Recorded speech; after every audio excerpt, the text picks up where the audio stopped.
아버지, 만물이 생동하는 봄과 같이 저희들의 신앙도 살아있는 신앙이 되게 하여 주시옵소서. 이 시간 주님의 말씀에 귀 기울이기를 원합니다. 주님 주신 이 말씀이 단순히 기록으로만 된 것이 아니고 2025년을 사는 저희들 각자에게 주신 생명의 말씀, 사랑의 말씀임을 깨닫게 하여 주옵소서. 또 주님의 당부대로 살아갈 수 있는 새 힘을 주시옵소서. 성령 하나님께서 전하는 자나 듣는 자의 마음을 주장하시고 은혜 베풀어 주시며 영광을 받으시옵소서. 우리 주 예수님 이름으로 기도합니다. 아멘. 오늘 본문의 시간적 배경은요, 예수님께서 십자가 고난을 받으시러 가기 하루 전날 밤 일입니다. 내일 아침이면 이제 예수님은 로마 군병들에게 체포되셔서 이제 고난을 받으시면서 채찍질을 당하시면서 십자가 죽으시러 가야 되는, 그러니까 제자들과는 마지막 밤이에요. 오늘 밤이. 제자들은 그걸 모르죠. 예수님은 다 아시니까. 제자들과 마지막 식사, 최후의 만찬이라고도 하고 마지막 만찬이라고 그러는데, 마지막 저녁 식사를 하시면서 예수님은 이제 오늘 중요한 말씀을 하십니다. 예수님 마지막 만찬이니까 3년 반 동안 제자들을 부르시고, 아니 그 전부터 제2위의 성자 하나님으로 하늘에 계시다가 30여 년 전에 이 땅에 아기의 모습으로 인류를 구원하기 위해서 오셨고, 3년 전에 제자들을 부르셔서 하나님의 구속 역사를 감당하시다가 이제 제자들을 훈련하시고 이제 제자들 홀로 이제 남겨두시고 예수님은 또 가야 될 길을 가시는 그 마지막 만찬이라면 여러분, 예수님의 심정이 어떠셨을까요?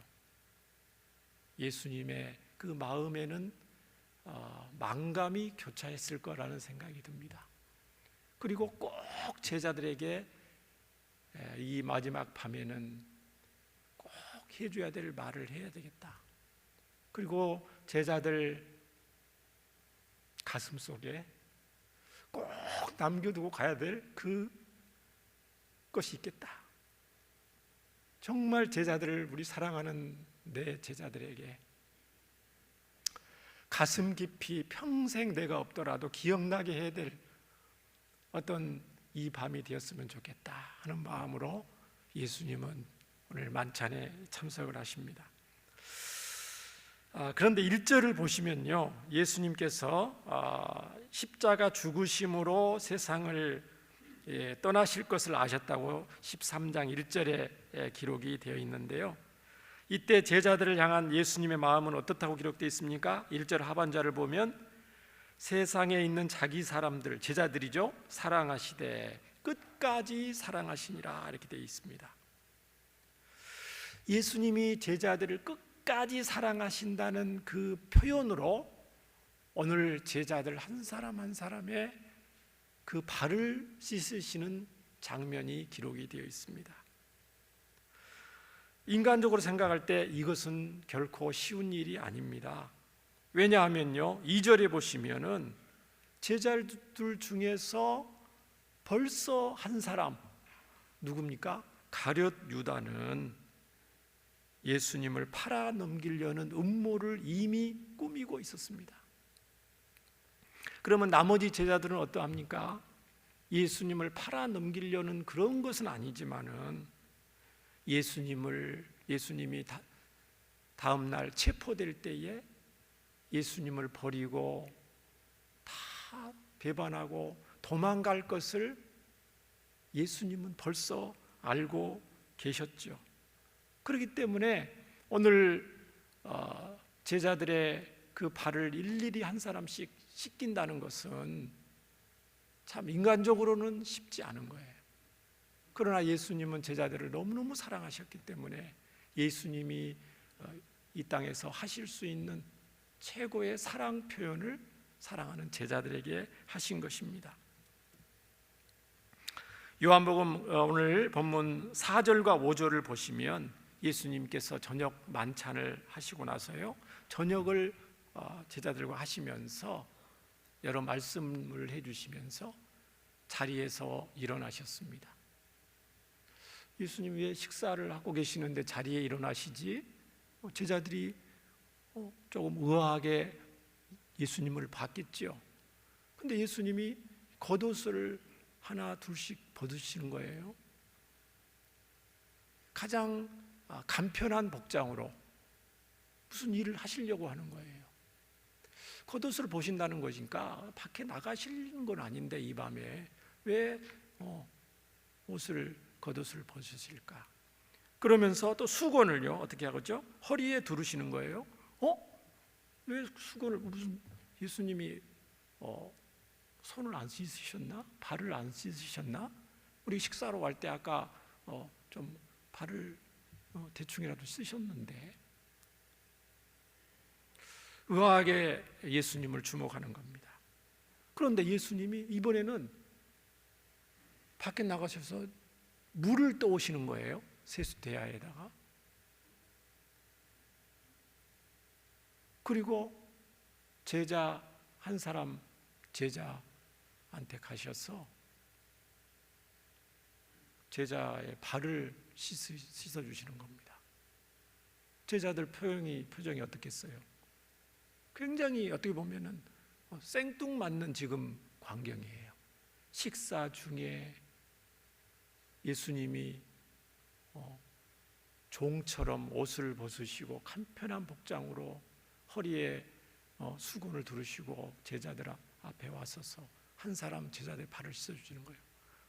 세수대야에다가 제자 한 사람 발을 정성껏 씻으시고 허리에 두른 수건으로 한 사람을 닦아주시고 또 물을 받아다가 두 번째 제자를 정성껏 씻어주시고 수건으로 닦아주시고 일일이 제자들의 발을 한 사람씩 씻겨주는 겁니다. 이스라엘 지방은요 좀 독특한 기후가 있어요. 건기 때는 굉장히 가물어서 비포장 도로잖아요. 2000년 전에. 그러면 건기에 이스라엘 사람들은 샌들을 신고 다니거든요. 그 샌들 신고 양말이 있었겠어요, 없었겠어요? 양말 없죠.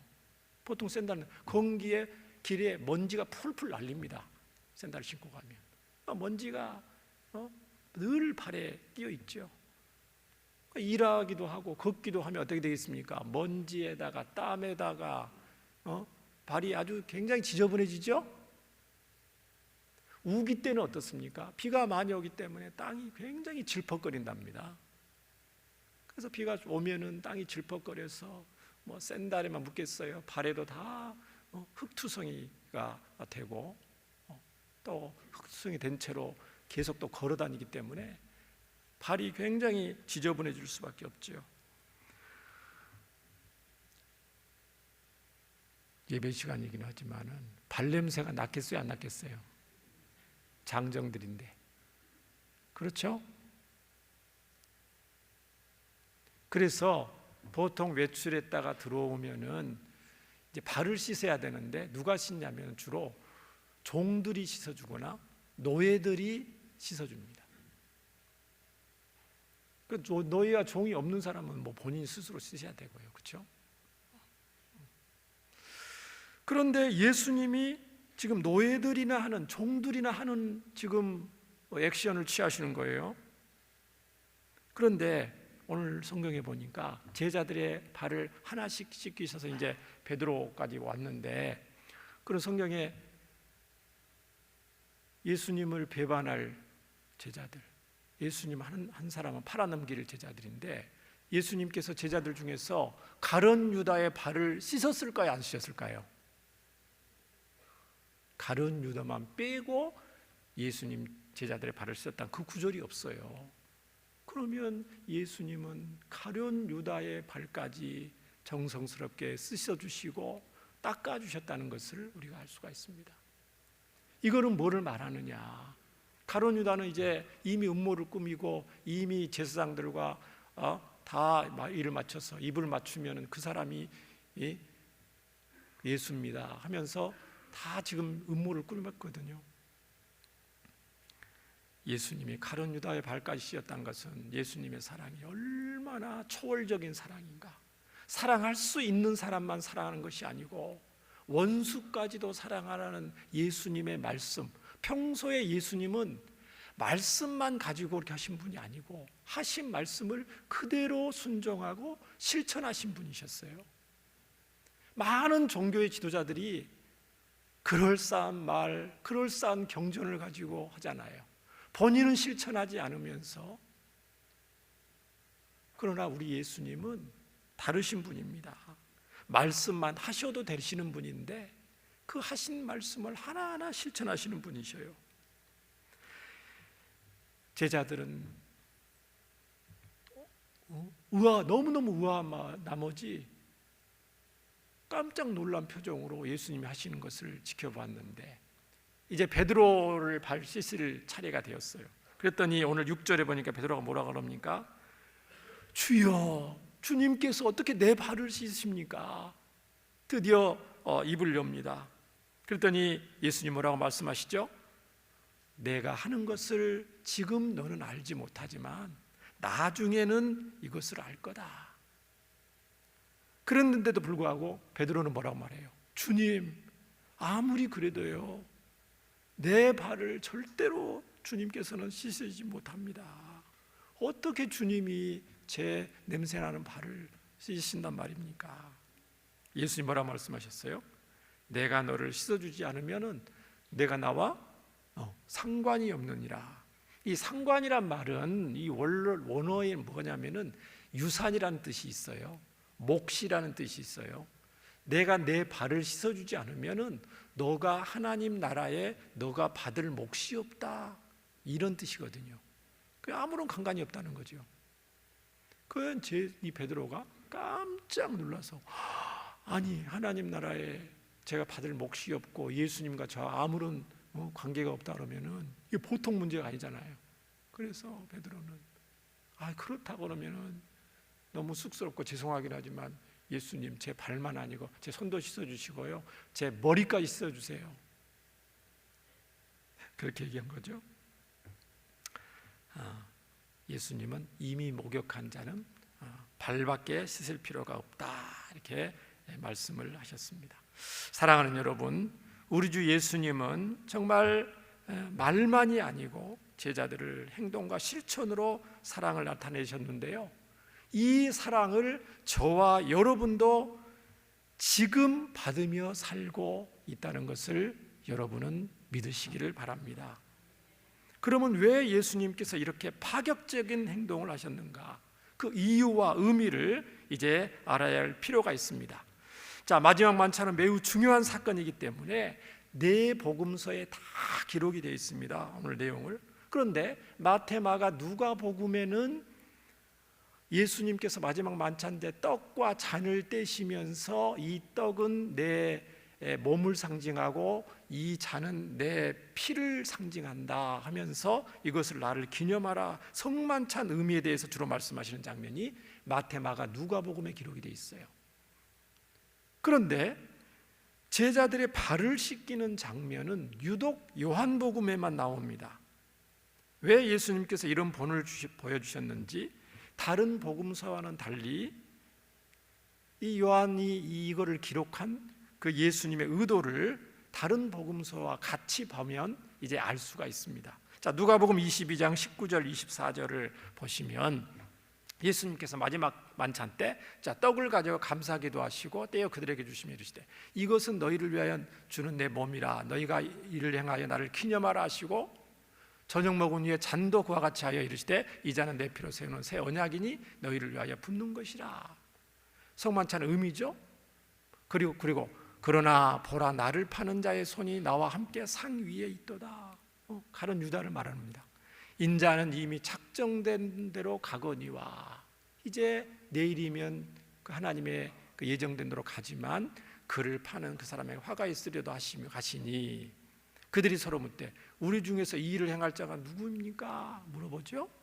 그러면서 24절에 뭐라고 되어 있냐면은 또 그들 사이에, 지금 마지막 예수님과 만찬하는 그들 사이에도 어떤 지금 상황이냐면 그 중에 누가 크냐 하는 다툼이 난지라. 왜 이 말의 말씀이 기록되어 있냐면 마지막 만찬이잖아요. 예수님이 하시는 행동이 지금 심상치 않은 거예요. 인자는 이제 곧 예정된 대로 가거니와, 가신다는 말씀을 많이 하셔요. 아니, 며칠 전부터 계속 예수님께서 계속 우리를 떠나신다는 말을 많이 하시는데 오늘 밤에는 좀 예수님이 조금 그거를 또 분명히 말씀하시네. 그러면 예수님이 가시면 제자들 마음 가운데는 머리에 빛이 반짝이는 겁니다. 눈이 반짝이는 겁니다. 아하, 예수님이 마지막 이제 우리가 학수고대하는 우리 이스라엘을 로마의 식민지 가운데서 정치적으로 독립을 시키시고 예수님께서 우리 이스라엘의 왕으로 다스리려고 하는 거구나. 우리 예수님은 능력이 많으신 분이니까 죽은 자도 살리고 병자도 고치고 바람도 잠잠케 하고 오병이의 기적도 이루시는 우리 주님이시니까 예수님이 능력으로 우리나라를 로마의 가운데서 해방하실 것이다. 그러면 어떻게 됩니까? 예수님이 왕이 되시면은 예수님을 열심히 따라다녔던 우리들은 뭐가 돼요? 예수님 밑에서 이제 한 자리 하는 거죠. 그러면 예수님이 왕이 되시면은 이제 한 자리를 해야 되는데 문제는 우리가 지금 12명이란 말이죠. 누가 예수님 바로 밑에 요즘 말로 말하면 국무총리를 할 수 있을까? 제자들끼리 지금 의논을 하는 거예요. 자기들끼리 지금 아무래도 요한이 아닐까? 왜냐하면은 예수님이 요한을 특별히 총애하시는 것 같은 거예요. 만찬할 때도 예수님 품에 앉아서 떡과 잔을 먹기도 하고, 요한이 아마 국무총리 잘 가능성이 있다. 또 다른 제자가 말하죠. 그래도 그렇지. 베드로가 늘 대표였는데 베드로가 국무총리하고 요한은 한 부총리쯤 하겠지. 나도 부총리 좀 했으면 좋겠는데. 제자들끼리 서로 지금 시기하면서 또 경쟁하는 그런 가운데 서로 이제 다투는 거예요. 십자가 고난 직전까지도 예수님을 오해하고 예수님 밑에서 높은 자리를 차지하고자 하는 그런 철없는 제자들의 모습이 담겨져 있습니다. 그러면 여러분, 왜 사람들은 예나 지금이나 제자들이나 높은 자리를 차지하기를 원합니까? 왜 높은 자리에 올라가기를 원합니까?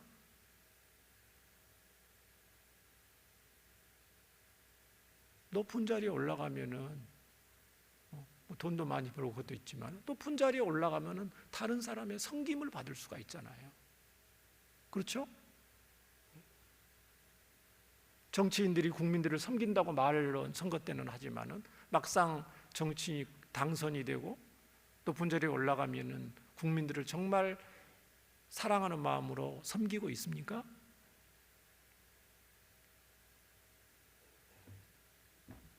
섬김을 받고 싶어 하기 때문입니다. 그래서 예수님은 제자들을 발을 씻어주신 후에 그 이유에 대해서 말씀을 하셨습니다. 자, 오늘 12절을 보시기 바랍니다. 그들의 발을 씻은 후에 옷을 입으시고 다시 앉아 그들에게 이르시되 내가 너희에게 행한 것을 너희가 아느냐? 예수님 물어보십니다. 너희가 나를 선생이라 또는 주라 하니 너희 말이 옳도다. 내가 그러하다. 14절입니다. 내가 주와 또는 선생이 되어 너희 발을 씻었으니 너희도 서로 발을 씻어주는 것이 옳으니라.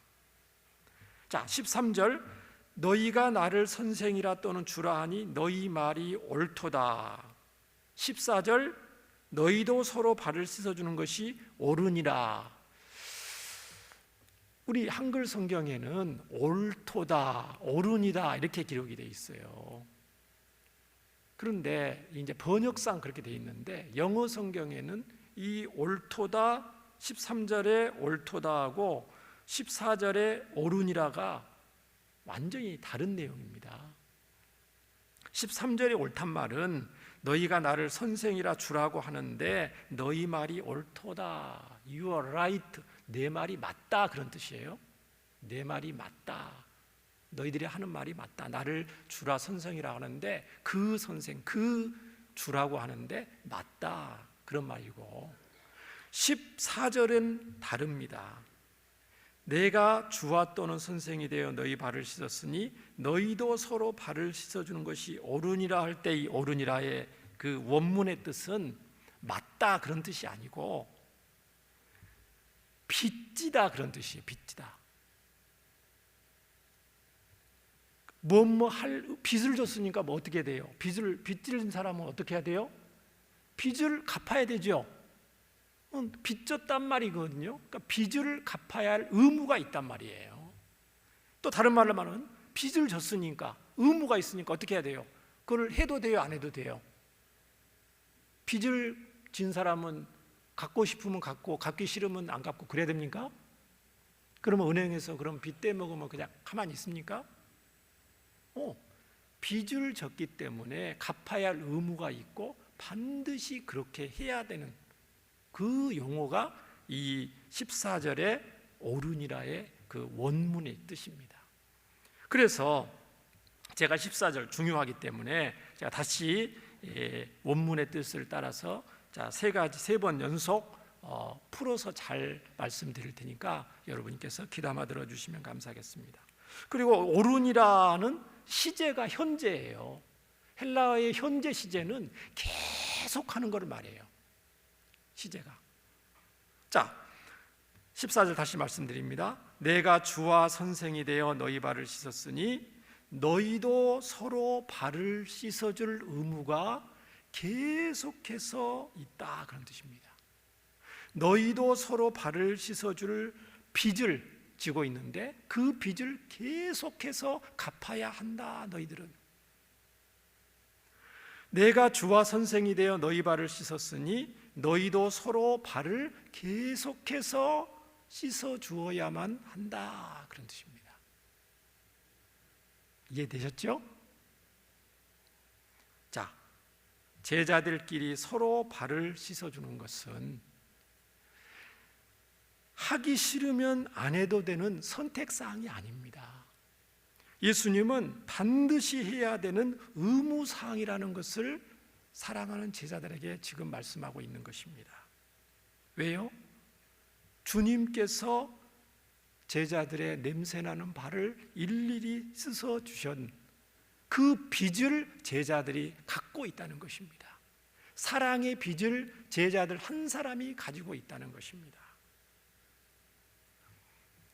여기서 원래는 인사하려고 그러는데 인사하면 좀 쑥스러우니까 자기 스스로에게 말씀하시기 바랍니다. 자, 저는 예수님께 빚이 있습니다.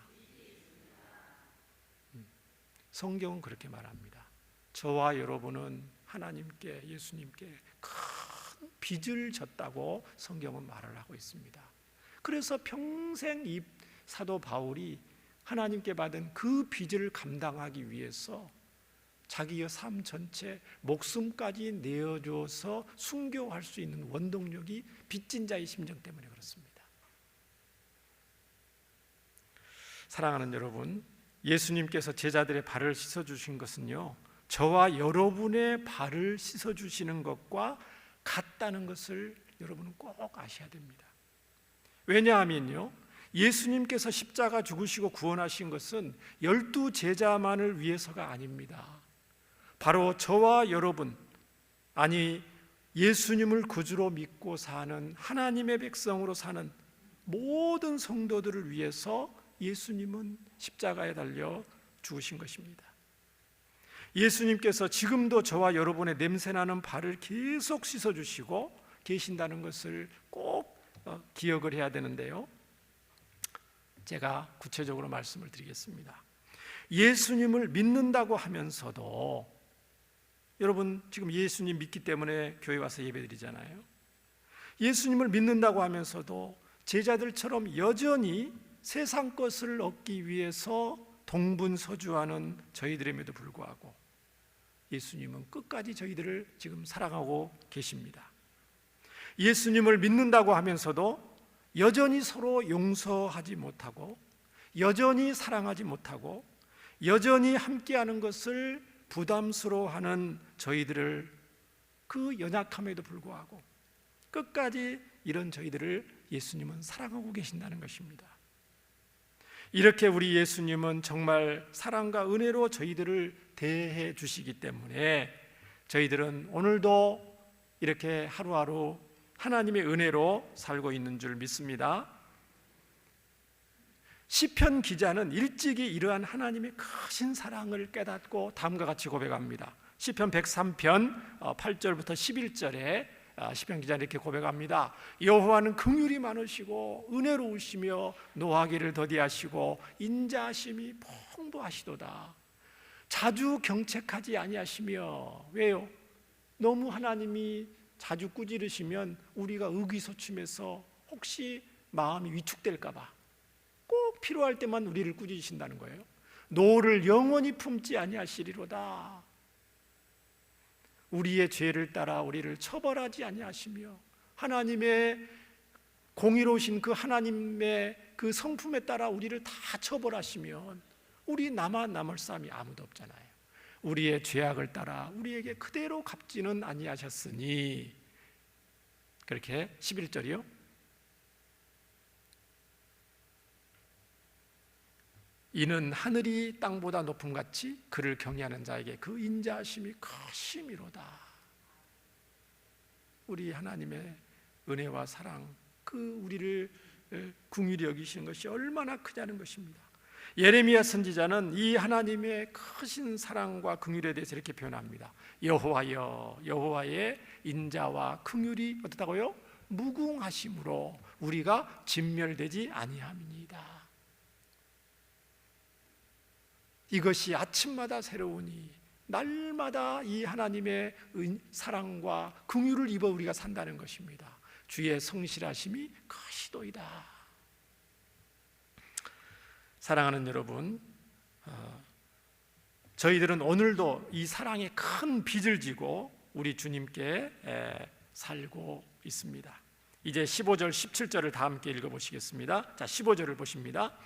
내가 너희에게 행한 것 같이 너희도 행하게 하려 하여 본을 보였노라. 자, 제자들끼리 서로 발을 씻기는 삶을 살라고 예수님은 손수 모범을 보이셨다는 것입니다.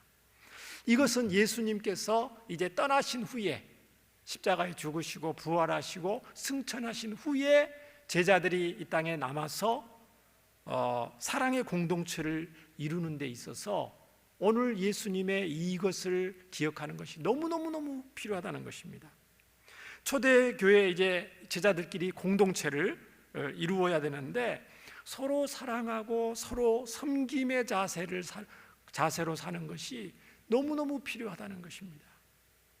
16절을 보십시오. 내가 진실로 진실로 너희에게 이르노니. 자, 성경에서 진실로 어쩔 때는 내가 진실로 너희에게 이르노니, 굉장히 중요할 때 진실로라는 말, 진실로라는 말은요, 예수님 보실 때 최고로 중요한 겁니다.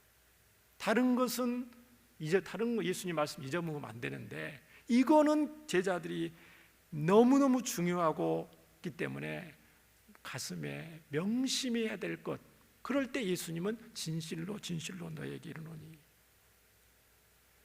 종이 주인보다 크지 못하고 보냄을 받은 자가 보낸 자보다 크지 못하나니 너희가 이것을 알고 행하면 복이 있으리라. 예수님의 종된 제자들이 주님 대신 예수님보다 크지 못하죠?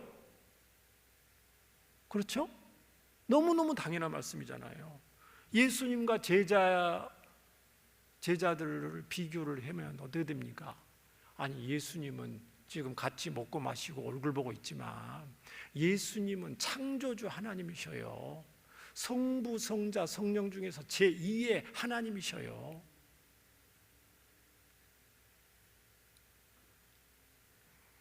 창조주와 피조물인 인간의 관계입니다.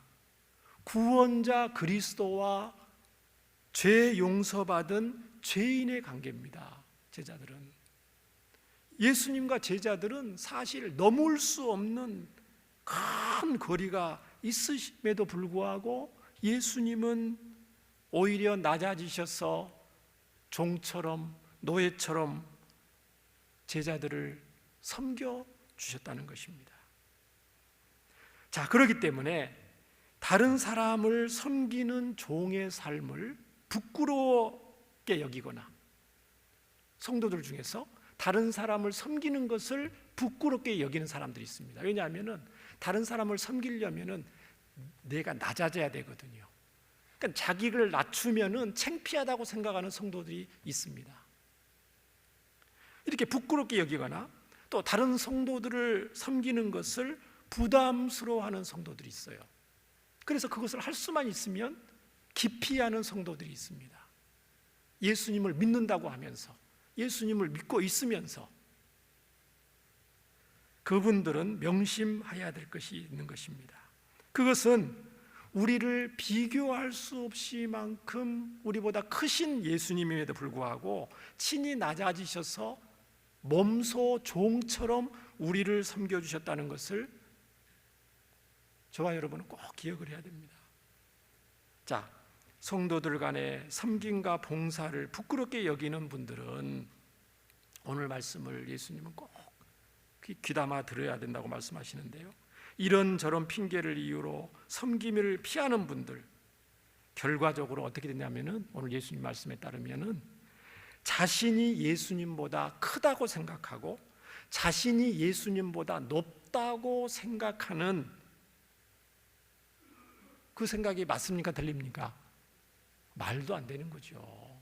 내가 예수님보다 크고 내가 예수님보다 높다고 생각하는 것을 계속 고집하는 것과 똑같은 거예요. 다른 성도들을 사랑하고 섬기는 것을 주저하고 부담스러워한다는 것이 그렇다는 것입니다.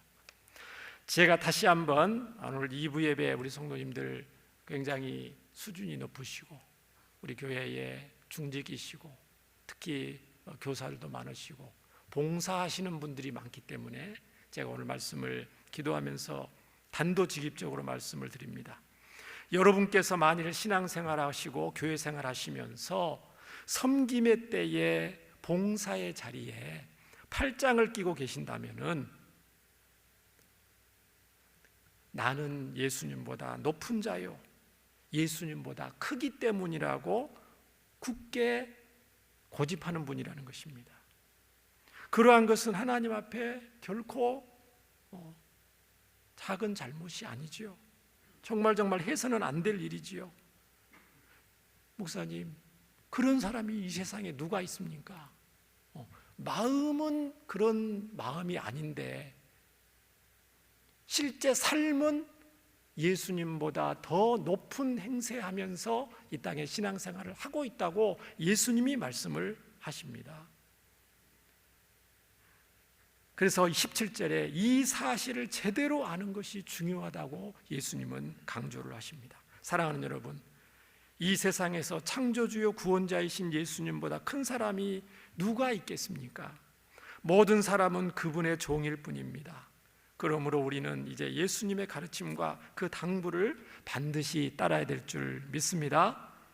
서로 발을 씻어주는 것은요, 여러분, 단순히 세족식을 일주일에 한 번씩 하는 거, 그건 그 말이 아닌 것을 여러분 아시죠? 지금 예수님이 세수대에다 한 번씩 발을, 그 말이 아니잖아요. 그럼 어떻게 하는 것이죠? 제가 쉽게 풀어서 다시 한번 말씀을 드리겠습니다. 더럽고 냄새나는 제자들의 발을 씻기신 것은요, 자, 성도들 간에 허물이 있더라도 허물이 있습니다. 성도들의 부족한 부분이 있어요. 그러니까 냄새가 난다는 것은 그걸 말하는 거거든요. 부담스럽다는 거거든요. 허물이 있더라도 허물을 기꺼이 감당하면서 사는 것을 말합니다.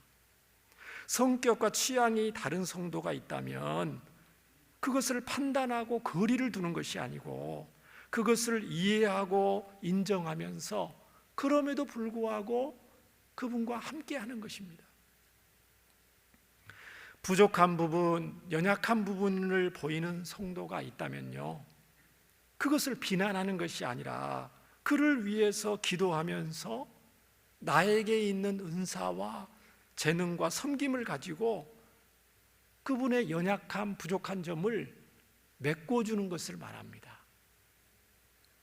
나보다 신앙에 열심이고 만약에 훌륭한 모습을 보이는 성도가 주위에 있으면 어떻게 돼요? 그분을 시기하고 깎아내리는 것이 아니고 오히려 그분을 칭찬하고 존경하면서 그 성도의 좋은 점을 배우려고 애쓰는 것을 말합니다. 자, 교회는 봉사한 일이 굉장히 많습니다. 여기도 우리 찬양대도 봉사하고, 예배 끝나면 우리 교사 선생님들은 또 교사로 봉사로 가시잖아요.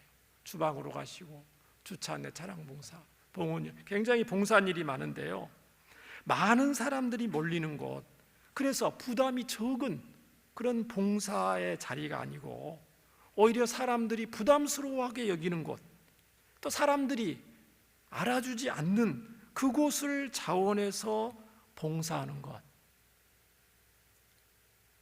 그것이 바로 예수님이 원하시는 발을 씻기는 섬김의 삶을 사는 것입니다.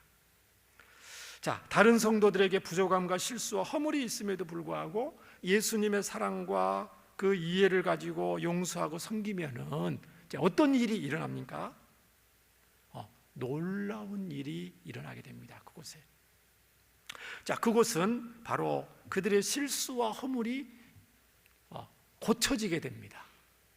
성도들의 실수, 연약함, 이 부분이 다른 성도들의 그 섬김을 통해서, 사랑과 섬김을 통해서 교정이 되고 온전하게 됩니다. 예수님은 그것을 지금 원하시는 거예요.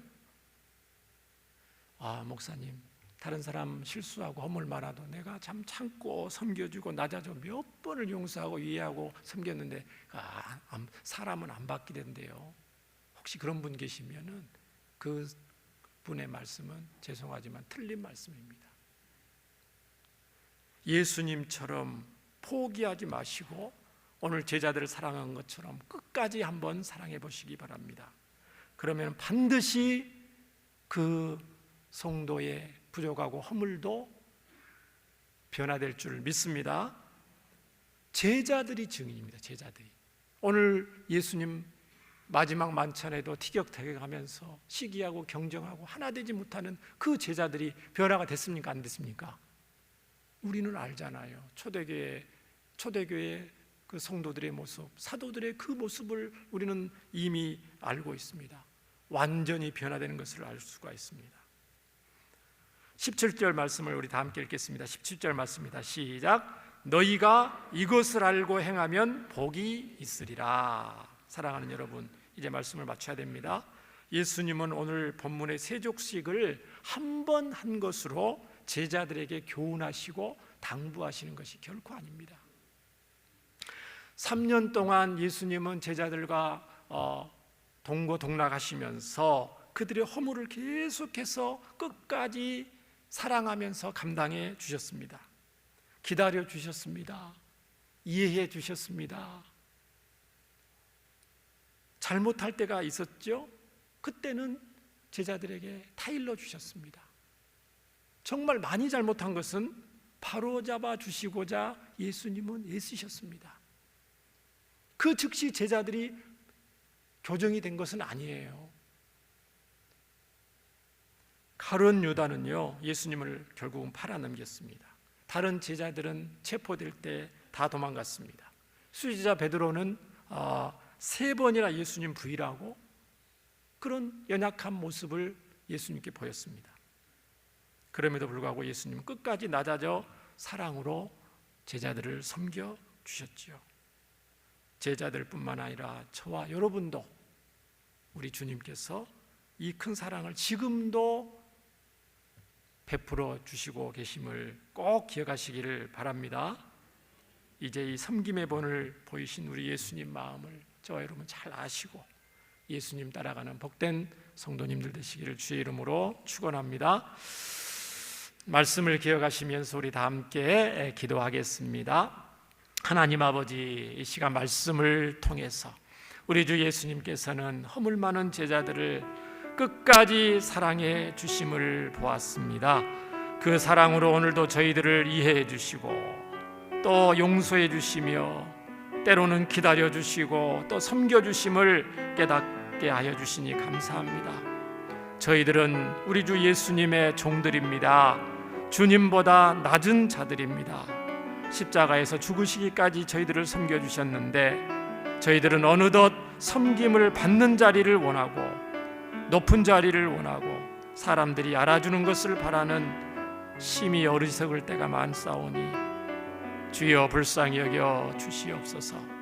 내가 너희에게 행한 것 같이 너희도 행하게 하려 하여 본을 보였노라. 말씀을 마음에 새기면서 다른 분들의 실수와 허물을 주님의 사랑으로 감당하며 이제는 섬김의 삶으로 나아가게 하여 주시옵소서. 저희들에게 온유하고 겸손하신 주님의 마음을 풍성히 주셔서 사랑의 공동체를 이루게 하여 주시옵소서. 우리 주님의 간절한 당부를 저희들이 잘 알고 그대로 행하는 복된 성도로 살게 하여 주시옵소서. 우리 주 예수님 이름으로 기도합니다. 아멘.